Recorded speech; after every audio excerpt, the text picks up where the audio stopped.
तर नमस्कार शेतकरी मित्रांनो, मी आलो आहे आपल्या कांद्याच्या प्लॉटमध्ये.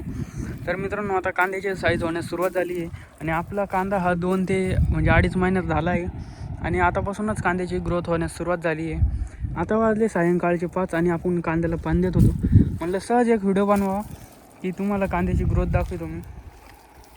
तरी बघू शकता कांद्याला आता पाणी चालू आहे ड्रिपद्वारे आणि कांद्याची हे बघा साईज किती, म्हणजे खाण्यायोग्य झाला आहे आपला कांदा. आणि थोडंसं गवत झालं आहे कांद्यात, ते आपल्याला उपटून घ्यावं लागेल, निंदून घ्यावं लागेल. तर आपला काही असा प्लॉट आहे 2025चा उन्हाळ कांद्याचा. आपण इथं वापरलं होतं एलोरा कंपनीचं बी. आपण त्याचीच रोपवाटिका केली ती घरच्या घरीच. तर असा काही आपला कांद्याचा प्लॉट आहे, एकदम हिरवागार आहे. आणि आता कांद्याला पाणी चालू आहे. तर पाणी आम्ही 6 दिवसाला 4 ते 4.5 तास पाणी देतो अर्धा एकरला. तर हा आपला इकडं 2 एकर आणि तिकडे 1 एकर, म्हणजे 3 एकरचा प्लॉट आहे संपूर्ण उन्हाळी कांद्याचा. एकदम भारी कांदे येईल यंदा. मागच्या वर्षी पण आपण एकदम भारी कांदे काढले होते. मागच्या वर्षी आम्ही साधारण तरी 8 एकर कांदे लावले होते.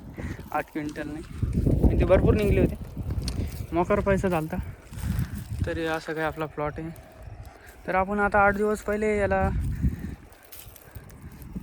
24-24 माळांग कंपनीचं खत सोडलं होतं पाण्याद्वारे. तरी अर्धा एकरसाठी अर्धी गोणी, आणि त्याच्या आधी आपण 20-20-0-13 सोडलं होतं.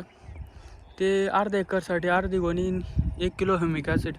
तर असा काही रिझल्ट आला आहे त्याचा. धन्यवाद. तुम्हाला व्हिडिओ कसा वाटला कमेंट करा, लाईक करा आणि शेअर करा.